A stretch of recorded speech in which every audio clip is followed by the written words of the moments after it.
മൂവാറ്റുപുഴ നഗരസഭ മുൻ secretary H സിമിക്കെതിരെ നിയമ നടപടികളുമായി നഗരസഭാ ചെയർപേഴ്സൺ ജോയ്സ് മേരി ആന്റണി.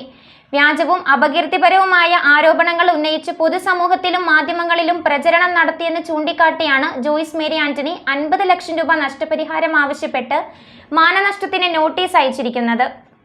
നഗരസഭാ മുൻ സെക്രട്ടറി എച്ച് സിമിക്കെതിരെ നിയമ നടപടികളുമായി നഗരസഭാ ചെയർപേഴ്സൺ ജോയ്സ് മേരി ആന്റണി.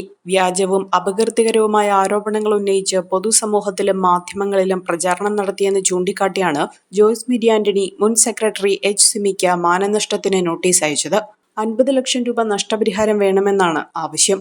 ഔദ്യോഗിക ചുമതലയുടെ ഭാഗമായി നഗരസഭയിലെ ഫയലുകളിലെ അപാകതകളും ഭരണപരമായ വീഴ്ചകളും ചൂണ്ടിക്കാണിച്ചതിലുള്ള വിരോധം മൂലമാണ് സെക്രട്ടറി തനിക്കെതിരെ തിരിഞ്ഞതെന്ന് ചെയർപേഴ്സൺ ആരോപിക്കുന്നു. സെക്രട്ടറിയെ മുറിയിൽ പൂട്ടിയിട്ടുവെന്നതും വ്യക്തിഹത്യ നടത്തിയെന്നതും പൊതുയോഗത്തിൽ അപമാനിച്ചെന്നതും ഉൾപ്പെടെയുള്ള പ്രചാരണങ്ങൾ വ്യാജമാണെന്ന് നോട്ടീസിൽ വ്യക്തമാക്കുന്നുണ്ട്. രാഷ്ട്രീയവും സാമൂഹികവുമായ തന്റെ പ്രതിച്ഛായ തകർക്കാൻ ലക്ഷ്യമിട്ടാണ് ഇത്തരം അടിസ്ഥാനരഹിതമായ ആരോപണങ്ങൾ ഉന്നയിച്ചതെന്നും ജോയ്സ് മേരി ആന്റണി നോട്ടീസിൽ ചൂണ്ടിക്കാണിക്കുന്നു.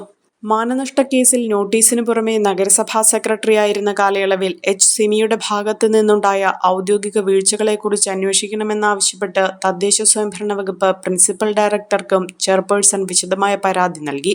മുൻ സെക്രട്ടറിയുടെ കാലത്തെ ഫയലുകൾ, കരാർ നടപടികൾ, ഭരണപരമായ തീരുമാനങ്ങൾ, അധികാര ദുർവിനിയോഗം, കൗൺസിൽ തീരുമാനങ്ങൾ നടപ്പാക്കാതിരിക്കൽ, സർക്കാർ ചട്ടലംഘനങ്ങൾ എന്നിവയെക്കുറിച്ച് സമഗ്രമായ വകുപ്പ് തല അന്വേഷണം വേണമെന്നാണ് പരാതിയിലെ പ്രധാന ആവശ്യം.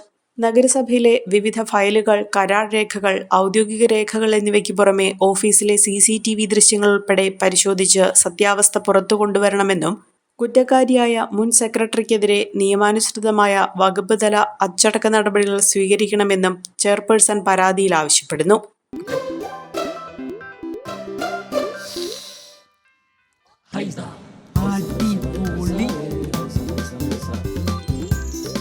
ഹൈസ കറി പൗഡർ ഉണ്ടെങ്കിൽ ഏത് പെണ്ണിനും നല്ല കൈപുണ്യമുള്ള വീട്ടമ്മയാകാം.